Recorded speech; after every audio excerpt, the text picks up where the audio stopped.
Dear students, online classes में आपका स्वागत है।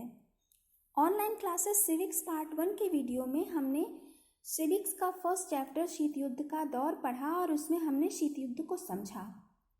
शीत युद्ध की परिभाषा क्या है ये भी हमने आपको उसमें बताया। शीत युद्ध सामान्य अर्थों में शीत युद्ध की स्थिति तब होती है जब दो या दो से अधिक देश के बीच में ऐसा लगे कि कभी भी युद्ध हो जाएगा, लेकिन युद्ध नहीं होता, केवल तनाव और संघर्ष की स्थिति बनी रहती है, तो उसे शीत युद्ध कहते हैं।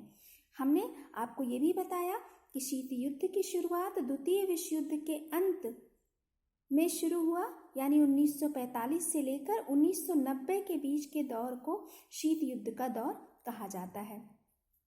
जो प्रथम विश्व युद्ध और द्वितीय विश्व युद्ध है, इसका शीत युद्ध में बहुत बड़ा रोल रहा। इन दोनों विश्व युद्ध के परिणामों के कारण ही युद्ध नहीं हुआ, क्योंकि इनके परिणाम बड़े भयावह थे। उसको दोनों देश अमेरिका और सोवियत संघ बहुत अच्छी तरीके से समझते थे, इसीलिए केवल शीत युद्ध की स्थिति बनी रही, युद्ध उनके बीच में नहीं हुआ। इन दोनों युद्ध की जो डेट्स है वो बहुत इंपॉर्टेंट है। प्रथम विश्व युद्ध 1914 से 1918 और द्वितीय विश्व युद्ध 1935 से 1945। इसके अलावा द्वितीय विश्व युद्ध से संबंधित कुछ और चीज़ें हैं जो इम्पोर्टेंट है और जो आपके एग्जाम में पूछी जा सकती हैं। द्वितीय विश्व युद्ध में एक तरफ मित्र राष्ट्र थे और दूसरी तरफ धुरी राष्ट्र थे। तो बच्चों कभी कभी एग्जाम में पूछ लिया जाता है कि मित्र राष्ट्र में कौन कौन से देश आते हैं और धुरी राष्ट्र में कौन कौन से देश आते हैं। तो मित्र राष्ट्र में अमेरिका, सोवियत संघ, ब्रिटेन और फ्रांस। धुरी राष्ट्र में जर्मनी, इटली और जापान। यह आपके बहुविकल्पीय में या एक नंबर के क्वेश्चन में पूछा जा सकता है। 1945 जो कि समाप्ति की तिथि है द्वितीय विश्व युद्ध के, ये एक रीज़न से और इम्पॉर्टेंट है क्योंकि 1945 में ही अमेरिका ने जापान के दो शहर हिरोशिमा और नागासाकी पर परमाणु बम गिराए थे। तो ये डेट दो रीज़न से इम्पॉर्टेंट है और उसी के बाद से जापान ने घुटने टेक दिए और सोवियत संघ तथा अमेरिका, ये दो महाशक्ति के रूप में विश्व के राजनीतिक मंच पर उभरी। शीत युद्ध की परिभाषा भी हमने आपको फर्स्ट वीडियो में बता दिया है। यहाँ पर नॉर्मली मैं रिपीट कर देती हूँ। शीत युद्ध का अर्थ अमेरिका और सोवियत संघ के बीच शंका, भय, ईर्ष्या पर आधारित वाद विवादों, पत्र पत्रिकाओं, रेडियो प्रसारणों, कूटनीतिक चालों तथा सैन्य शक्ति के प्रसार के द्वारा लड़े जाने वाले स्नायु युद्ध को ही शीत युद्ध कहते हैं। तो ये तो आपका शीत युद्ध रहा। शीत युद्ध में जो जो इम्पोर्टेंट चीज़ें हैं वो आप ध्यान से दिमाग में रखिएगा। अब शीत युद्ध हुआ क्यों? ये शीत युद्ध होने का पहला कारण था कि जो दो महाशक्तियां थी अमेरिका और सोवियत संघ, वो विरोधी विचारधारा की थी। अमेरिका किसका समर्थक था? पूंजीवाद का। सोवियत संघ किसका समर्थक था? समाजवाद का। अब पूंजीवाद क्या है? एक ऐसी आर्थिक प्रणाली है जिसमें उत्पादन के साधन जो है वो उसका जो स्वामित्व होता है वो एक व्यक्तिगत व्यक्ति के हाथ में होता है। और समाजवाद में जो आर्थिक प्रणाली और सामाजिक प्रणाली होती है वो किसके हाथ में होता है? वो जनसामान्य के हाथ में होता है। दूसरा जो कारण था वो जर्मनी का घटनाक्रम था। द्वितीय विश्व युद्ध के बाद जर्मनी दो भागों में बंट गया, एक तो समाजवादी पूर्वी जर्मनी और दूसरा पूंजीवादी पश्चिमी जर्मनी। द्वितीय विश्व युद्ध के बाद जो पूर्वी जर्मनी के लोग थे वो प्रवासन करने लगे, जाने लगे पूर्वी जर्मनी को छोड़कर। कहाँ पे? पश्चिम जर्मनी में।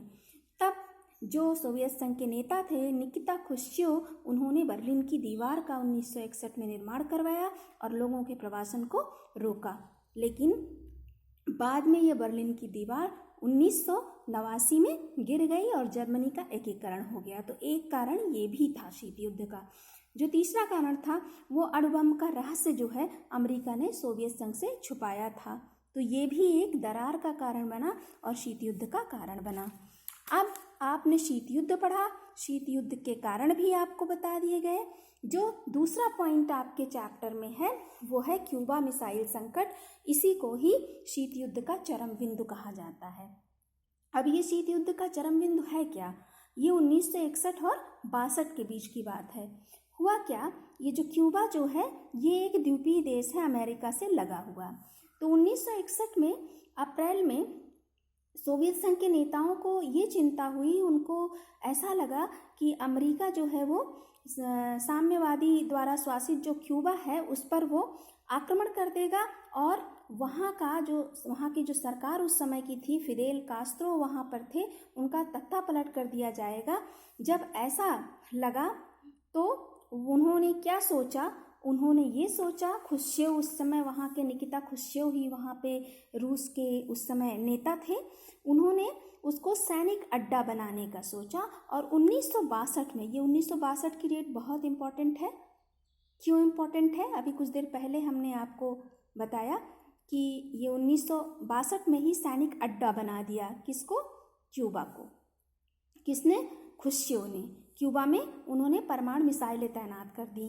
अब जब वहाँ पर परमाणु मिसाइलें तैनात कर दिया गया तो क्यूबा में सोवियत संघ द्वारा जब ये हथियार तैनात कर दिए गए तो इसकी भनक किसको लगी? अमेरिका को लगी। कुछ दिनों बाद, लगभग 3 हफ्ते बाद, तो अमेरिकी राष्ट्रपति उस समय, वो बहुत फेमस राष्ट्रपति हैं, जॉन एफ कैनेडी, वो उस समय वहाँ पे राष्ट्रपति थे। उन्होंने आदेश दिया कि अमेरिकी जंगवेड़ों का जो जंगी वेड़ों को आगे करके क्यूबा की तरफ वो जाएं, जिससे कि सोवियत संघ की जहाज़ों को रोका जा सके। ऐसा करके अमेरिका क्या करना चाहता था? ऐसा करके अमेरिका सोवियत संघ को वो एक चेतावनी देना चाहता था कि उसके मामले में अपनी गंभीरता दिखाए। वो जो मिसाइल अड्डा बनाया है उसको अमेरिका गंभीरता से ले रहा है। फिर ऐसी स्थिति में क्या हुआ, लगा कि दोनों के बीच में युद्ध हो जाएगा। और इसी 1961 और 1962, स्पेशली 1962, इसी को क्या कहते हैं? क्यूबा मिसाइल संकट कहते हैं। लेकिन दोनों के बीच में युद्ध नहीं हुआ, क्योंकि बार बार दोनों जो प्रथम विश्व युद्ध था, दूसरा विश्व युद्ध था, उसके परिणाम के बारे में सोचते थे और दोनों पीछे हट गए। इसी को क्यूबा मिसाइल संकट कहते हैं। और ये शीत युद्ध का चरम बिंदु था, क्योंकि उस समय पूरी दुनिया को लगा कि दोनों देशों के बीच में युद्ध हो जाएगा, लेकिन युद्ध नहीं हुआ, तो पूरी दुनिया ने चैन की सांस ली। तो क्यूबा मिसाइल संकट में क्या क्या इम्पोर्टेंट है आपके लिए?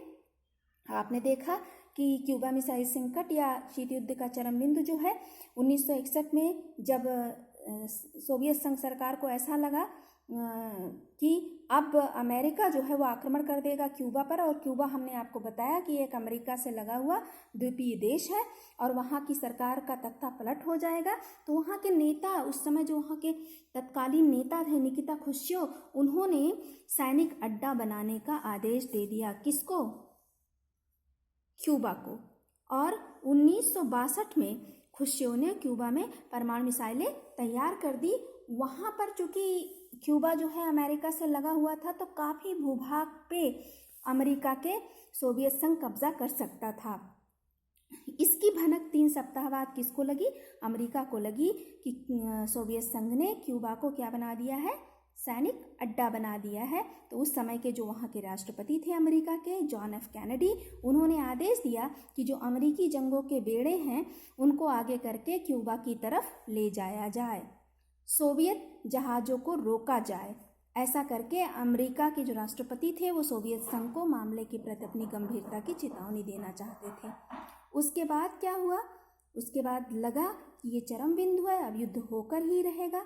लेकिन दोनों देशों ने हमेशा 2 विश्व युद्ध के परिणाम को ध्यान में रखा, इसलिए युद्ध नहीं हुआ, केवल युद्ध जैसी स्थिति थी। इसी को क्यूबा मिसाइल संकट या शीत युद्ध का चरम बिंदु कहते हैं। थैंक यू क्लास, धन्यवाद।